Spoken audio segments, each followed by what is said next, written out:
If the administration's refusal to participate becomes a valid reason to spike a story, we've effectively handed them a, quote, kill switch for any reporting they find inconvenient. If the standard for airing a story becomes, quote, the government must agree to be interviewed, then the government effectively gains control over the 60 Minutes broadcast. This is critical, because she's 100% right.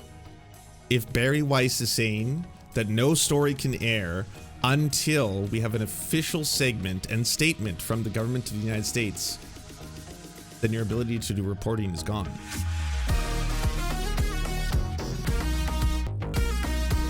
That's right. We got a cancel culture, y'all. A 1984, a doublethink, a newspeak. It happened. Here's a preview of the episode of 60 Minutes that was going to air on Sunday, but has now been canceled by Bari, personally. It began as soon as the planes landed. The deportees thought they were headed from the U.S. back to Venezuela, but instead they were shackled, paraded in front of cameras, and delivered to CECOT, the notorious maximum security prison in El Salvador, where they told 60 Minutes they endured 4 months of hell. Did you think you were going to die there? We thought we were already the living dead, honestly. It began as soon. But that's all you're ever going to see. Just that 30 seconds. Because, yep, it happened. Bari Weiss said on CBS at a 9 a.m. call, per a source who just transcribed it, quote, I want to say something about trust. Our trust for each other and our trust with the public. The only newsroom I'm interested in is running one in which we are able to have contentious disagreements about the thorniest editorial matters with respect and, crucially, where we assume the best intent of our colleagues. Anything else is absolutely unacceptable. I held a 60-minute story because it was not ready. It was not ready. While the story presented powerful testimony of torture at CECOT, it did not advance the ball. The ball was not advanced, y'all. So we got to make sure the ball's advanced. Otherwise, these stories will not air in the interest of journalistic integrity. The Times and other outlets had previously done similar work. The public knows that Venezuela has been the subject to horrific treatment at this prison. To run a story on the subject 2 months later, we need to do more. And this is 60 Minutes. We need to be able to get the principles on the record and on camera. Our viewers come first, not the listing schedule or anything else. That's my North Star, and I hope it's yours too. So if you're wondering what happened here, there was a story that was going to be very critical of the Trump administration and their inhumane treatment of prisoners, not to mention the illegal human transporting and trafficking that took place here, as people should have been returned to their countries of origin, but instead were sent to a concentration camp. And that story was obviously going to have some, I guess, testimony in it that Bari Weiss and the Trump administration thought was going to be particularly damaging. And so they pulled the story right before it was about to air. People who worked on the story, as well as the legal team who worked on it, had it verified by multiple lawyers, multiple experts, multiple people to make sure that every single part of the story would hold up to scrutiny, that they could not be sued for defamation, for mockery, for just completely making up facts. It was good to go in every sense of the word. And then it got pulled.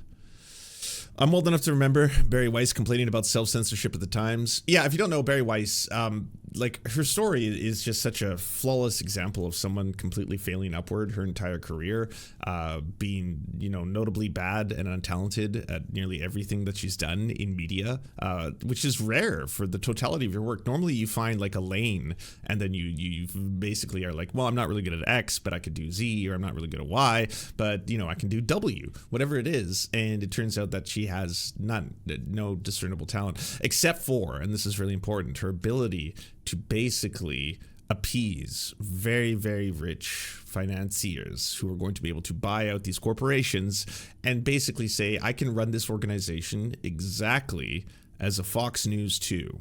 I will be able to run CBS as basically a pro-Israel alliance network, as well as one that is going to stand up for and defend the Republican Party. Now, back in the day, these are the kind of things that you would hear from the Alex Jones types, right? That there's going to be a collusion between mainstream media and state administration. And that line is something you used to hear about all the time, that, mainstream media only favors the Democrats and the liberals. Mainstream media has a bias against Republicans. It's so hard to be MAGA. It's so hard to be a Christian. It's so hard to be white. It's so hard to be a man. If we live in a world where we are vilified for all these kind of things, and at the same time, these libs, they own all the media, right? They have it all. They have MSNBC,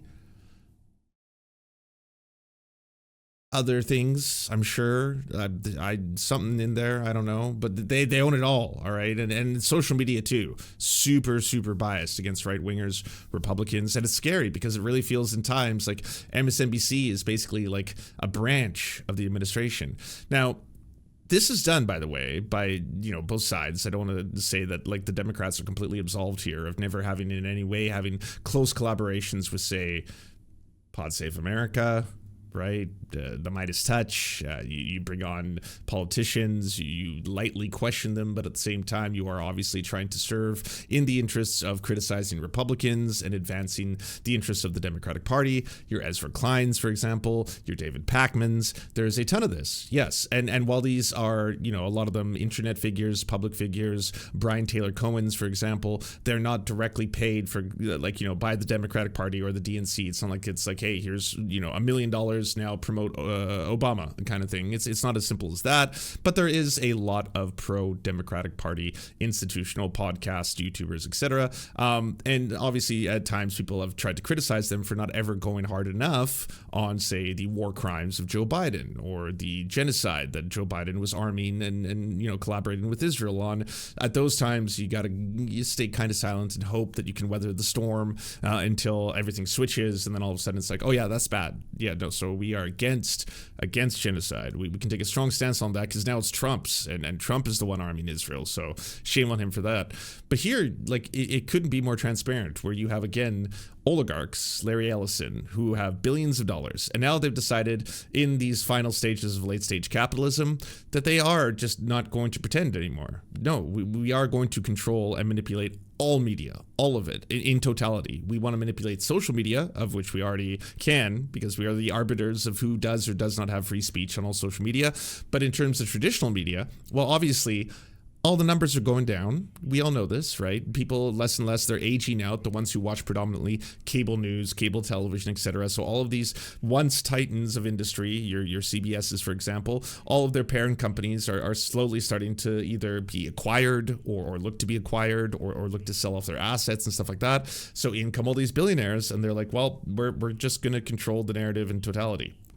We're going to buy it all. And if we can't buy it, we'll get funding from other countries that have lots and lots of money right now too. Like Saudi Arabia, for example, United Arab Emirates. They can be, the co-sponsors of this and this venture. And yeah, they'll definitely have a say. I mean, it'd be ridiculous to assume someone is going to be spending hundreds of billions of dollars and not want to have a say in the way the reporting comes out. And now it's very clear that you can see what takes place here. This is a cross-collaboration between, yes, a fascistic regime in the United States, making sure that the extent of the human rights atrocities that they commit on the world stage are not reported on and not talked about. And Bari Weiss is directly responsible in this case for being like, we're not going to run that story. The same person who, again, ended up self-firing, like rage quitting, like leaving her own position at a paper because she thought she was going to be censored. Not because she was being censored, but because she thought the possibility was there if she did not, in fact, toe the line. And she wrote these very strong words. And so, self-censorship has become the norm. What rules that remain at the Times are applied with extreme selective. If a person's ideology is in keeping with the new orthodoxy, they and their work remain unscrutinized. Everyone else lives in fear of the digital Thunderdome. Online venom is excused so long as it is directed at the proper targets. Op-eds that would have been easily published 2 years ago would now get an editor and a writer if serious trouble, if not fired. If a piece is perceived as likely to inspire backlash internally or on social media, the editor or writer avoids pitching it. If she feels strongly enough to suggest it, she is quickly steered to safer ground. And if, every now and then, she succeeds in getting a piece published that does not explicitly promote progressive causes, it happens to only after every line is carefully massaged, negotiated, with caveats, and don't provide an example or examples, and then just quit because you're worried that it could happen. It's just 100% imaginary oppression, right? Like, the really big problem with the New York Times is that they don't allow anyone to think outside of the orthodoxy of the woke, and that at any given time, if you're about to write a piece, even an opinion piece, they will demand that they get to put all of their woke hands all over it and make sure that you don't say the wrong thing, and it's happening and it's real. And now I quit. And then it's like, what? Why did you quit? I had to, because of the doublethink and the truth speak that was going to happen to me. I was going to be 1984'd, and so I did it myself. Like, that's the Bari Weiss story, and I would have assumed for most people that would have been the end of the story. It would have been like, that's embarrassing. Well, anyways, and we move on to something else. But instead, it's like, no. She failed upwards and upwards and upwards and upwards and upwards. Yeah, she started her own outlet, the Free Press, which ironically is not free at all. And then that got acquired for like $100 million when it got merged with CBS. And now she's in charge of CBS, and everything's turning out wild. So, behind the scenes, Sharon Alfonsi, a correspondent for 60 Minutes, sent an internal email to colleagues stating that CBS News editor-chief Bari Weiss spiked our story. So, by the way, this is what actually happened. News team, thank you for your notes and text. I apologize for not reaching out earlier. I learned on Saturday that Bari Weiss spiked our story inside CECOT, which was supposed to air tonight. We, Ori and I, asked for a call to discuss her decision. She did not afford us the courtesy or the opportunity. Our story was screened 5 times and it cleared by both CBS attorneys and Standard & Practices. It is factually correct. In my view, pulling it now after every rigorous internal check has been met is not an editorial decision. It is a political one. We requested responses to questions and or interviews with the DHS, the White House, the State Department. Government silence is a statement, not a veto. Their refusal to be interviewed is a tactical maneuver designed to kill the story. So just so we're completely clear what's happening here, okay?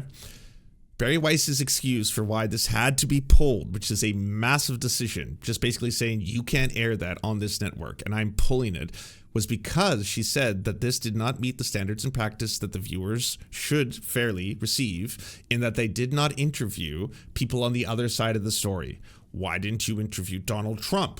If you're going to say mean things about Donald Trump, he should be allowed to respond.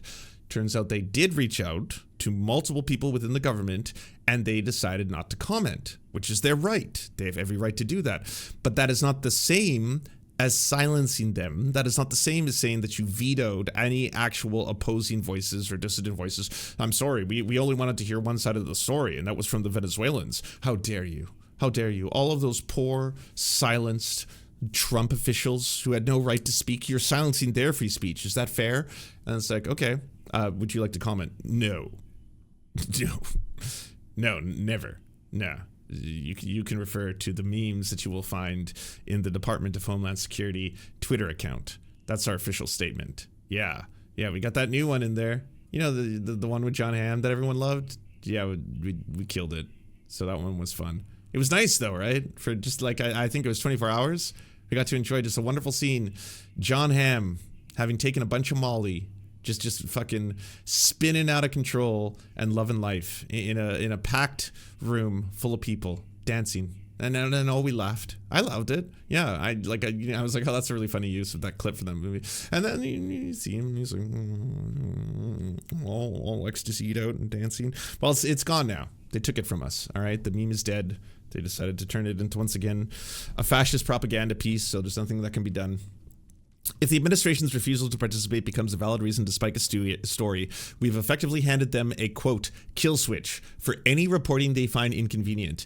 If the standard for airing a story becomes, quote, the government must agree to be interviewed, then the government effectively gains control over the 60 Minutes broadcast. This is critical, because she's 100% right. If Bari Weiss is saying that no story can air until we have an official segment and statement from the government of the United States, then your ability to do reporting is gone. Because they can very, very easily be like, no comment. which again normally would just be like, all right, the official statement, as we are, duty bound to tell you from the government of the United States, is no comment. They refuse to comment on this story. And then you keep on going. Then you keep reporting instead of being like, sorry, we can't air this because they haven't issued an official statement yet. So that's I'm sorry, but it's just not fair. Not fair to the small little being, the government. Then the government effectively gains control over the 60-minute broadcast. We go from an investigative powerhouse to a stenographer for the state. These men risk their lives to speak with us. We have a moral and professional obligation to the sources who entrusted us with their stories. Abandoning them now is a betrayal of the most basic tenet of journalism, giving a voice to the voiceless. CBS spiked the Jeffrey Wingate interview due to legal concerns, nearly destroying the credibility of the broadcast. It took years to recover from that, quote, low point. By pulling this story to shield an administration, we are repeating that history, but for our political optics rather than legal ones. We have been promoting this story on social media for days. Our viewers are expecting it. When it fails to air without a credible explanation, the public will correctly identify this as corporate censorship. We are trading 50 years of gold standard reputation for a single week of political quiet. I care too much about this broadcast to watch it be dismantled without a fight. Sharon. And, I mean, the only good news out of this is that a lot of the right are furious at Bari Weiss as well. Because, they've kind of got that one thing that they've just been told a billion times, free speech, read 1984, which you'll never believe this. I have a copy of right here, George Orwell's 1984. I think one of the most misinterpreted and misunderstood books in the right-wing canon. They seem to think that the book says Antifa bad. It doesn't. You will be shocked to learn this. There's not an Antifa bad line in the entire novel. No discussions about Antifa in here. Seems to be much more critical of fascism, how it comes to dominating control society, how it is an inherently weak philosophy and requires to be administered under the barrel of a gun and to utilize as much manipulation of the public as possible. It's a lot more about what the book's about. I did want to open up to page 56 to read a quick passage about a thing called Newspeak. All right. A sort of vapid eagerness filled across Winston's face at the mention of Big Brother. Nonetheless, Syme immediately detected a certain lack of enthusiasm. "You haven't a real appreciation for Newspeak, Winston," he said almost sadly. "Even when you write about it, you're still thinking in old speak. I've read some of the pieces that you write in the Times occasionally. They're good enough, but they're translations. In your heart, you'd prefer to stick to old speak. It's all vague and useless shades of meaning. You don't grasp the beauty of the destruction of words. Do you know that Newspeak is the only language in the world whose vocabulary gets smaller every year?"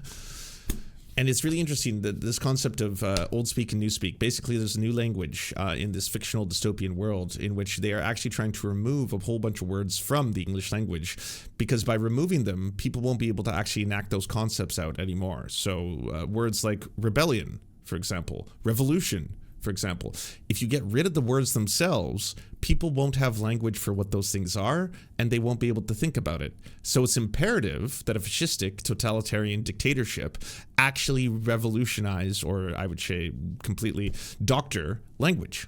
That's the entire idea between the old speak and the new speak. If you get rid of the word revolution, then no one will be able to ever commit a revolution. And it's just wild that this happens to be one of the novels that the right cites all the time. Like Dave Rubin, Michael Knowles, they all have segments on it. Dave Rubin's is hilarious, by the way. I highly recommend watching how much he didn't understand it. He thinks the whole thing is about like communist Antifa super soldiers and kind of stuff. Like it's really wild how he wrapped the whole thing around. But in terms of the rest of the right, always being like, this is 1984, George Orwell, oh my God, cancel culture, double speak, 2 + 2 = 5, blah. Okay, well, here's an example of it happening in real time. You have actual censorship taking place at a media institution in order to protect a fascistic government. That's what's happening right here. Now you can get mad because you're living inside of it. So you have an opportunity to get really mad. These men risk their lives to speak with us. Abandoning them now betrays the most basic tenets of journalism, giving voice to the voiceless. Bari's version of journalism is the opposite, protecting the powerful by silencing the vulnerable. That's exactly what's taking place. Rafat al-Riyir, unfortunately, who was murdered by Israel, also tweeted this out a couple years ago. If I get killed by Israeli bombs or my family is harmed, I blame Bari Weiss, and Bari Weiss and her likes. Many maniac Israeli soldiers already bombing Gaza take these lies and smear it seriously, and they act upon them. And then just an example, a whole bunch of messages that he's been getting in his DMs. Well, here we go. The Bari Weiss run CBS News killed a 60-minute segment critical of the Trump administration. So in this video, I'm going to break down this entire story, including showing you the teaser that now CBS News has pulled off their website for that very segment.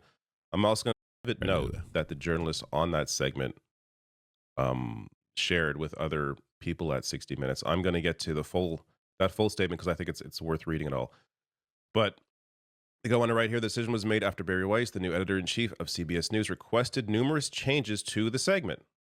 So this is the reporter, the New York Times reporter, writing, among Weiss' suggestions was... You can't mention DEI, equality, feminism, racism, black women, females, and so on and so on. Yeah, I mean, that's exactly. Like, if you wanted to have an example of them trying to erase language, they have been consistently, like, this is what the right wing actually does in terms of, like, their appropriation of AAVE, for example. The word woke, like, could you ever imagine a bigger bastardization of a word in the English language, to take it and its meaning being to be aware of the oppression of other people, and then to completely manipulate that to be a catch-all for every single thing that you want to destroy in the world and that you hate? It doesn't matter if it's trans people, gay people, black people, Native Americans, like anything that is just remotely in opposition to white supremacy is now woke. That's what the word means. And anything that basically tries to prevent their complete and total return to 100% white supremacist structure. And now you get in trouble for talking about it. Adding an interview with Stephen Miller, or similar senior Trump administration official. She gave Miller's contact info to 60 staff. And worth noting, they had already requested comment from DHS, White House, State Department, and they declined to comment. So, Yashar Ali sharing here, a statement from Bari Weiss. My job is... Yeah, we already went through all this. Maybe we'll have some new receipts. We know, part of how we know Bari Weiss is full of shit. We also know just based on who she is, her history. But if there was an issue with the story, it would have been dealt with weeks ago, well into the work on the story. And they would have asked, hey, why aren't you talking to this person or this person? That didn't happen. This story was done. It was cleared. It was ready to go. And at the last minute, Bari Weiss decided to pull it. So Ryan Grimm, journalist writing here, Bari Weiss is an actual idiot. Stephen Miller had every opportunity to give an interview to 60 Minutes, and he has publicly defended his CECOT project endlessly. Holding this investigation for one more soundbite from Miller is moronic.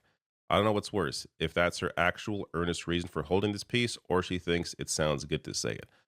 I think she thinks it sounds good to say it. And I'm going to get to why I think that is, what the clear reality behind this report is, or I should say the clear reality behind what's happening at CBS News and their parent company. This is after, worth noting, Netflix won a bidding war for Warner Brothers Film Studio and HBO Max, but it doesn't plan to buy Warner Brothers Discovery. So Paramount's trying to buy the whole thing. Mr. Ellison's acquisition of Paramount earlier this year was approved by the Trump administration after Paramount paid $16 million to settle a lawsuit that President Trump brought against 60 Minutes. This goes back to the Donald Trump Truth Social post. They are trying to appease Donald Trump to get this bid approved. So any acquisition of Warner Bros. Discovery would likely be reviewed by the Trump administration, which could move to block a proposed merger over anti-monopoly concerns, which the reality is it should be blocked. But Trump doesn't care about antitrust. His concern is about himself. So if Paramount, and by extension CBS News, 60 Minutes, they bow to him, then he is more likely to approve the takeover. So Warner Brothers is asking investors to reject takeover bid from Paramount Skydance. Just to give you more context of this entire situation, Paramount is offering $30 US per Warner share to Netflix's $27.75. Unlike Paramount's bid, the offer from Netflix does not include buying the cable operations of Warner Brothers. So this is all going on. after the whole CBS News thing on Sunday, this came out this morning. Paramount Skydance says Larry Ellison has made irrevocable personal guarantee of $40.4 billion towards Warner Brothers Discovery bid. They are doing whatever they can, pulling 60-minute segments, having this personal guarantee of $40 billion, doing whatever they can to try and get this Warner Brothers Discovery bid to go through and ensure that Trump supports it in the process.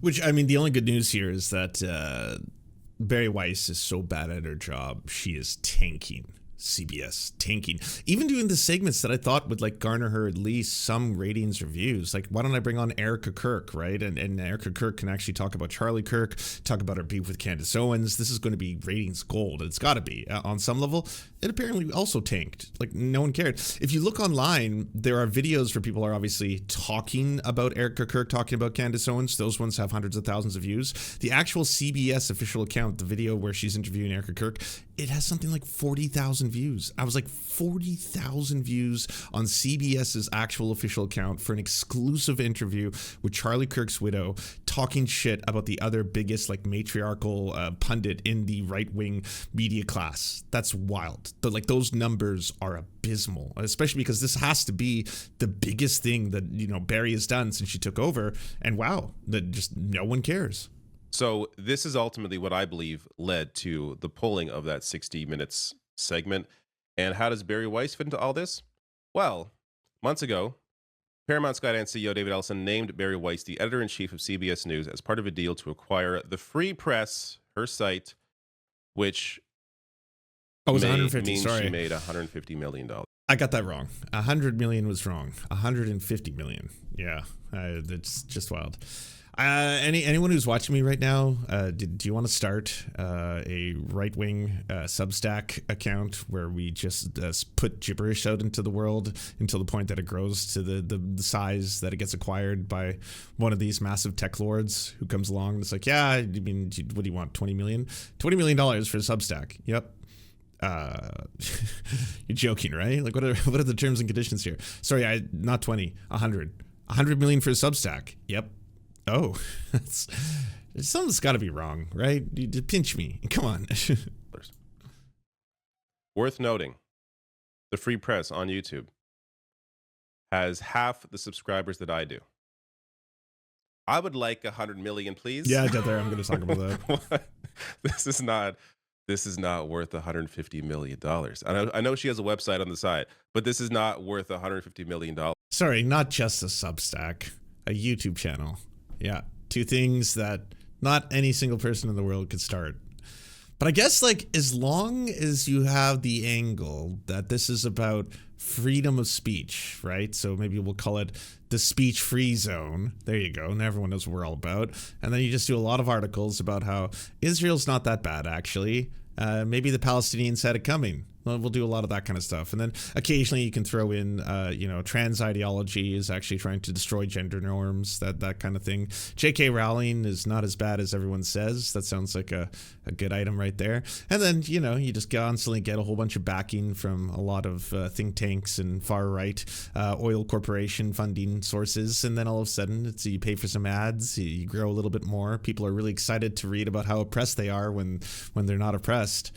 It's I kind of compare it to, so there was an era of basically like blogs and magazines where they really started trying to make, I think, a specific demographic of people feel good about drinking wine and eating chocolate, right? And I think it was like, at that time may have been like a lot of, stay-at-home moms, etc., who would have been reading a lot of these specific blogs and wanted to read articles about red wine is good for me, actually, because it has tannins or some sulfites. Is that it? Are sulfites good for me? I don't know. Either way, red wine, apparently 1 glass a day is very healthy, and chocolate too. Chocolate is apparently in the proper conditions and without sugar, but never mind that. But the cocoa itself does have some properties that can be beneficial. So chocolate's good for you. I want to read articles about that.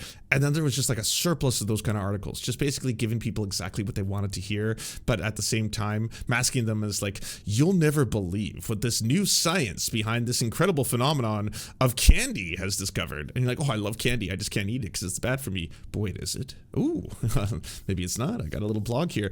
They're doing the same thing, but this is just for MAGA, essentially. It's like, hey, do you want to read things that are going to completely validate your beliefs and ideas and make you feel good about the horrifying things that you actually do?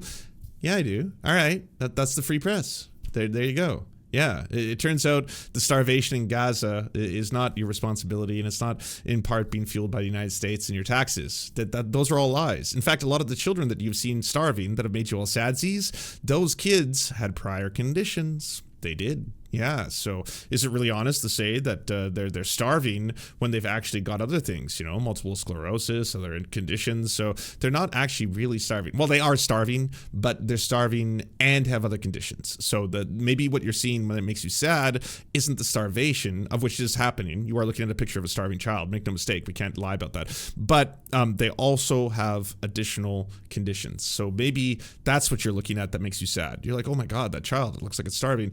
It could be, but it could also be that you're seeing someone with multiple sclerosis, and that's what's making you sad. So, checkmate.